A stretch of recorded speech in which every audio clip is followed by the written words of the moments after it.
Hey buddy, it's Peter, and this is the Ford Bronco two-door. This is my first chance to actually look at this. This is a Big Bend model, and just so we're clear, I own a Jeep Wrangler Rubicon 4xe. I've owned another Jeep Wrangler before that, a two-door that's a lot like this. We'll talk about that. And in this video, I'm gonna tell you from a Jeep owner's perspective, the guy that bought the Jeep, why this is better than the Jeep. Because I'm not saying everything about this is better than a Jeep, but clearly when Ford designed it, they had the opportunity to do a few things that Jeep didn't do, won't do, can't do, whatever.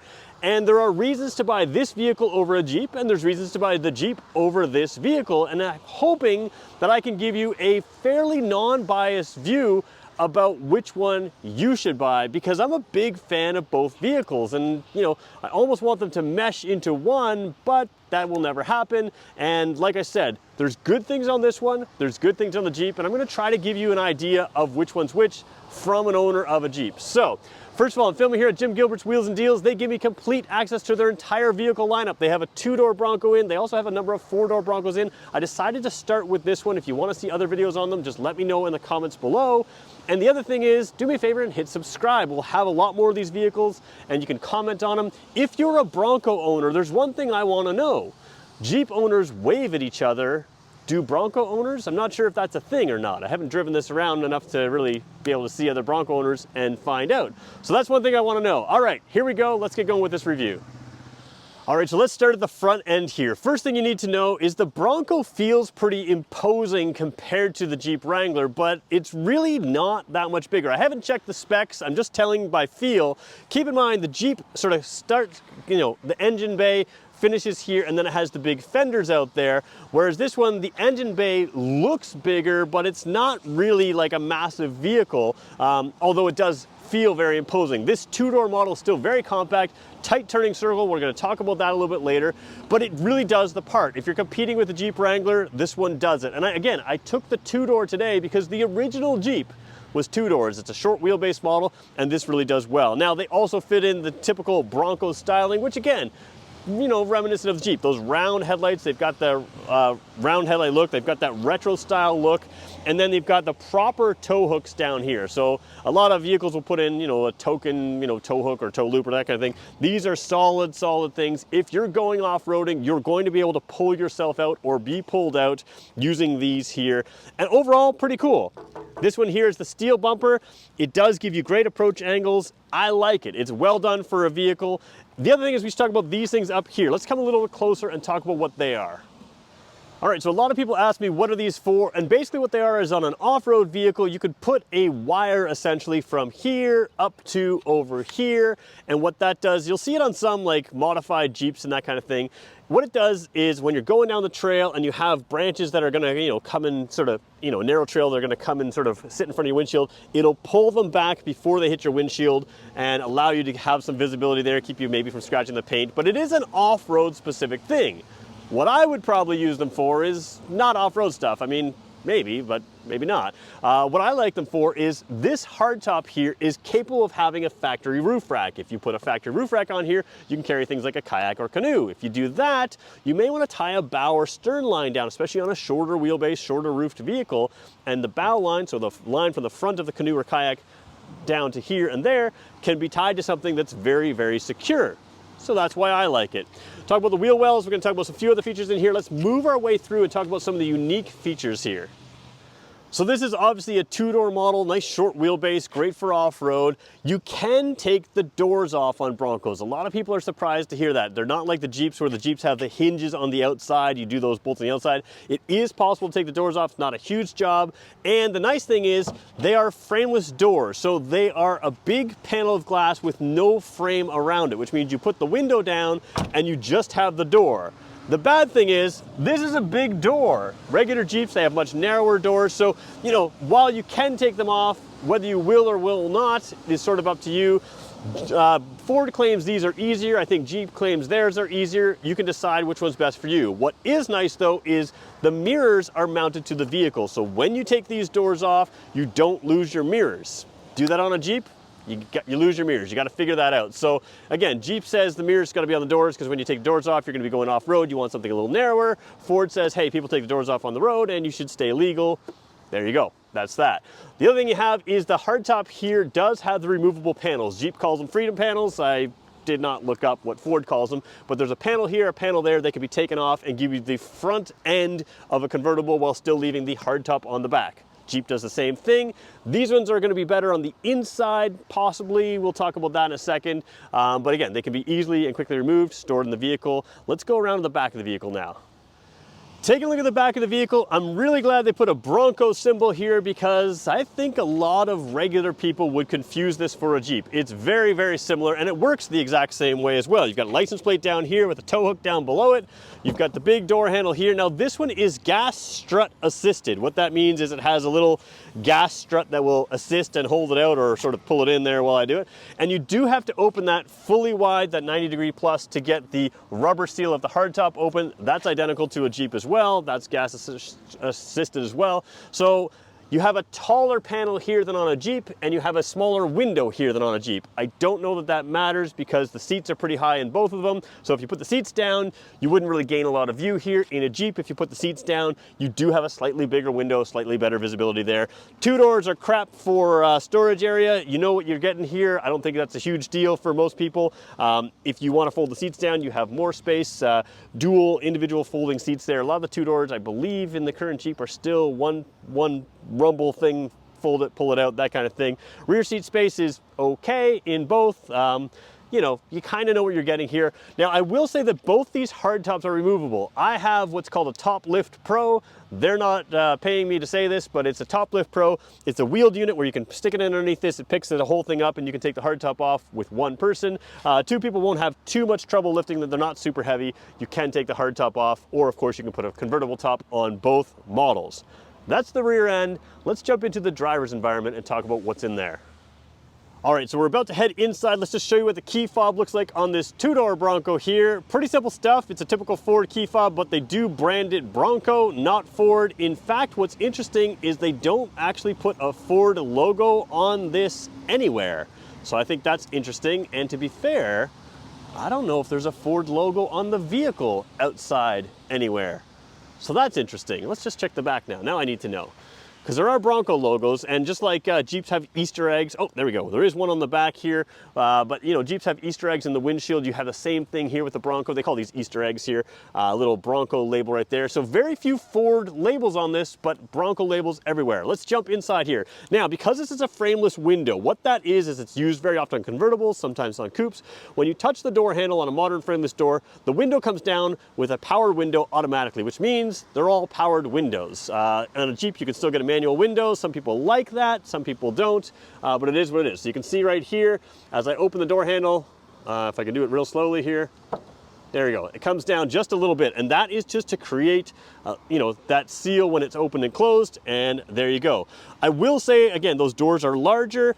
They do shut in a more automotive fashion than a Jeep, a little more of a thud. Jeeps just sound a little different. It's, you know, it is what it is. One thing that's cool about this is you can kind of fit a water bottle in here on the doors. They have a little bit of a spot. It's not, you know, rounded or anything, but it does feel to me like it's able to fit a larger water bottle in there. You can't do that with the Jeeps, just the way the door's designed, so it is what it is. All right, taking a look in here, you can see some of the controls. Let's jump inside and start it up. Okay, so let's go wide angle for a second here. There we go, we'll go wide angle. Now you are very square in here. We're gonna show you the driving position in a second here, but it's kind of difficult to get far away from the steering wheel. Let's turn the volume down on the stereo there. We're gonna put the steering wheel in, there we go, tilt and telescopic steering wheel there. If I can just latch that back up. I'm one-handed here. All right, so here's a couple things that I kind of like. Both Jeep and Ford do a pretty good job with their digital displays. Whether you like the style of this is going to be something you have to decide for yourself, but there are a lot of options in these things. Now, what Chrysler does with their vehicles, and Jeep, Stellantis, whatever, is they give you a lot of options in the corners to customize things. What Ford does is allows you to customize this right side. So what we're going to do is just scroll through a couple of these things here, and you can see there is some customization in here. Turbo boost there. We're just going to go down to one more, calm screen, we don't care. Where's the one that moves everything here? Sorry, go over here. There we go, I'm just trying to keep it on screen. There we go. So you do have options to use this smaller digital display. Now again, your tachometer is digital, your speedometer there is digital, but you do have a regular speedometer there, and then you can use this screen. I'd like it if they were a little bit more creative in this area here. Oops, let me just tap back to over here. I'd like it if they were a little more creative in this kind of style, but again, there are options. Now what is interesting is, and it's one thing I don't really love about this, is let's go down to this my view, configure my view, or there we go. So we'll hit OK here. I'm trying to use the camera and my hands there. There we go. Now, this is the screens you can have, but there are only 7 available. If I try to choose the pitch and roll screen by selecting it right now, it tells me you've reached your 7 screens and that's all you're allowed to have. So what's interesting is you can't actually include everything here. You have to, you can have trip 1 and trip 2 and your fuel economy, but you can't put, your average speed. You can't put your pitch and roll. So you have to decide what you want here. Now, I think for most people that's pretty easy to do. It just seems like a silly software limitation, though, that doesn't have to be there. Well, if I want to see an 8th screen or all the screens, I shouldn't have to go through the menu. It is what it is. Oil temperature, transition temperature, those are things you may want up, but you may not want to give up certain things. So again, it's fine. It works well, but I would love to have all of these available all the time. So let's just go back out of here, and we're going to go to something that the COM screen there. COM screen is just a blank screen. You may or may not want that. And then it goes into full screen mode like that. So again, good information in here. They do have some variable thing. There is some delay in the illustrations, or sort of the, see how it sort of takes a while to sort of build. If you look at the fuel economy thing there, the COM screen here will fold out right now, and then let's go down from the screen. Everything kind of builds in. So the animations, that's what I'm looking for. The animations take a little bit of time to build, which I'm not a huge fan of, but it is what it is. Good information there. Let's go fully wide angle again.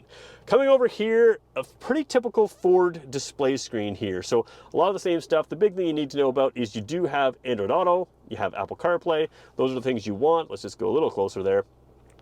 Good sort of, deep area here. It's a couple knuckles deep. So it has some screen coverage there. On an open top vehicle, which is a convertible, it's nice to have a little extra shade on your screen just to help with glare. Again, cameras don't film, especially the Ford screens, the cameras don't film super well on a screen.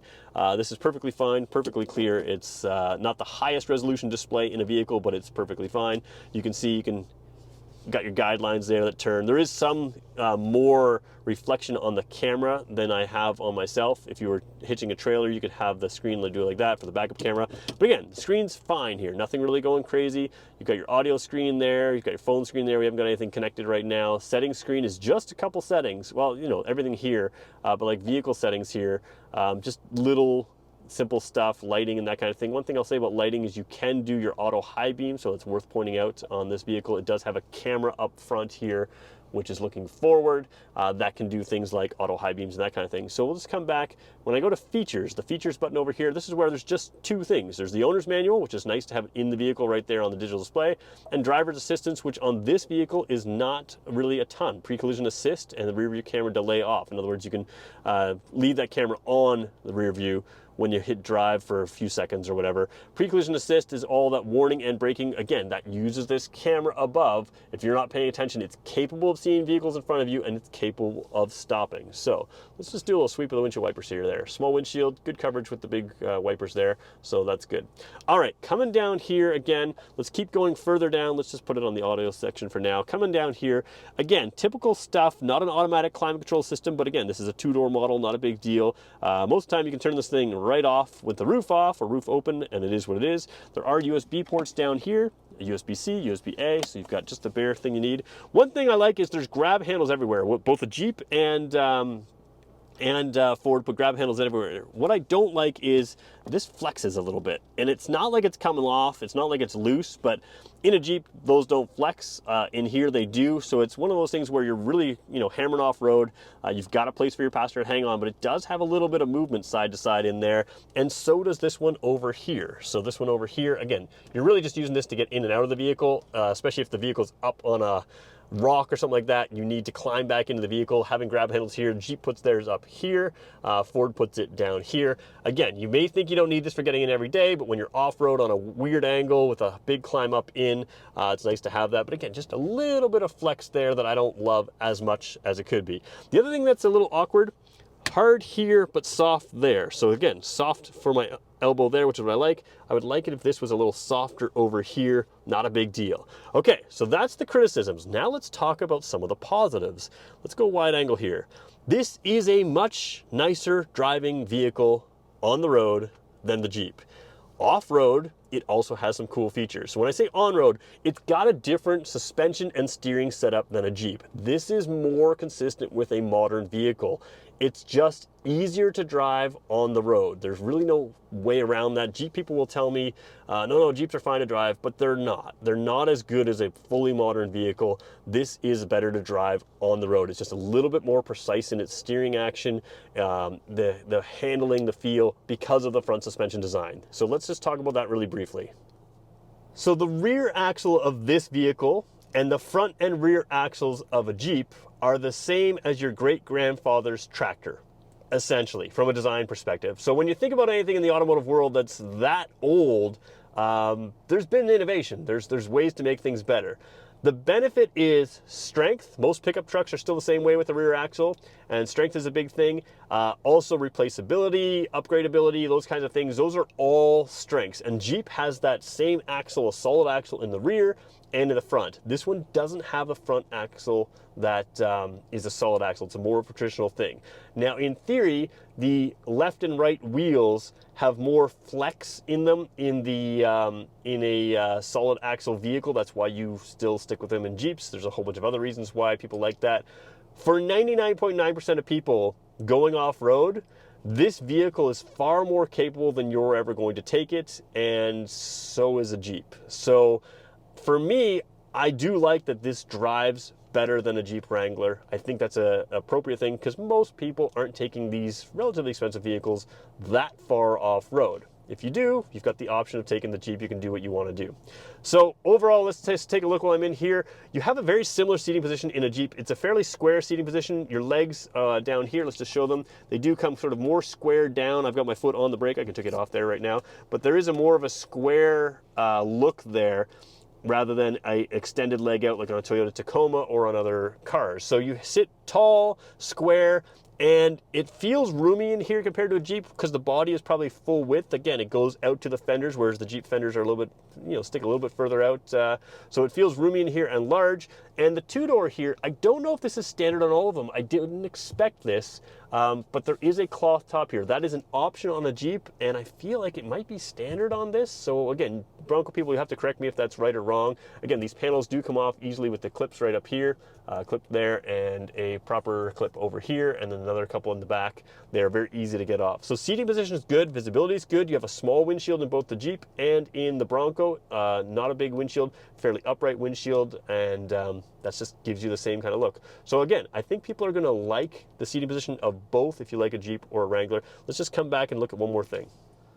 All right, so we're wide angle here, and you've got the gear shifter here. Let's just zoom in for a second. Even though we're filming in Canada here, you can see they are very proud of their American roots on both Jeeps and on the Bronco. So you have a little sort of embossed or carved into American type flag there in there. And while we're showing you this, there's the Bronco logo. There is your gear manual shift up and down right there on the gear shift. Let's go fully wide angle again. So you've got your gear shift there, and then you have this down here. So this is your everything controller for off-road. Well, not everything. We'll talk about that in 1 second. Let's go fully in. Yeah, there we go. All right, we're a little close, but that's okay. So this, again, 4 low, 2 high, 4 high, you've got your hill descent control, but this here spins on the outside, and when it does, let's just go wide angle for a second, actually, let's go normal. Let's look at the dash and see what you get in the dash when I'm spinning that. So, let's go a little closer. Try to see everything we can. Sorry about my poor camera work here. All right, so I'm spinning that knob, and we are in the normal mode right there. Now you can spin it over to the, normal. You can spin it over to eco. You can spin it over to sport. You can spin it over to slippery, and then you have 2 more off-road modes. There's mud and ruts, and there is sand as well. So this changes your drive modes, your traction control, your off-road settings, and again, changes your dash in here, probably changes your traction control settings and that kind of thing. And again, it tells you off-road use only for some of these things. So let's just flip it back around. We'll put it in the normal mode, so whoever test drives this vehicle finds it normal. Animations are great. The whole process is cool. And what I like about it is, let's just go wide angle and come back down here again. What I like about it is you don't always have to press the buttons. You can just change the GOAT mode, or the drive modes. Go over all terrain, or go over any terrain, is what GOAT stands for there. You can see it set on the top. But when you change these, it will change into 4 high, 4 low, that kind of thing, or 4 high anyways with that. So you can go 4 high, 4 low. So you've got a true off-road vehicle with an easy to control vehicle here, or a piece here. A couple of the little controls we're pointing out. Your window switches are in the center. That's because the doors are movable, less wiring to the doors, and same thing with your mirror switches here. They're power mirrors, and they are here. Even though the mirrors don't come off, the doors might come off, so you can't put your adjustable mirrors on the doors and then take your door off and lose your adjustable mirrors. So good ideas there as well. And yeah, so there's that. Let's go talk about this vehicle from the outside again.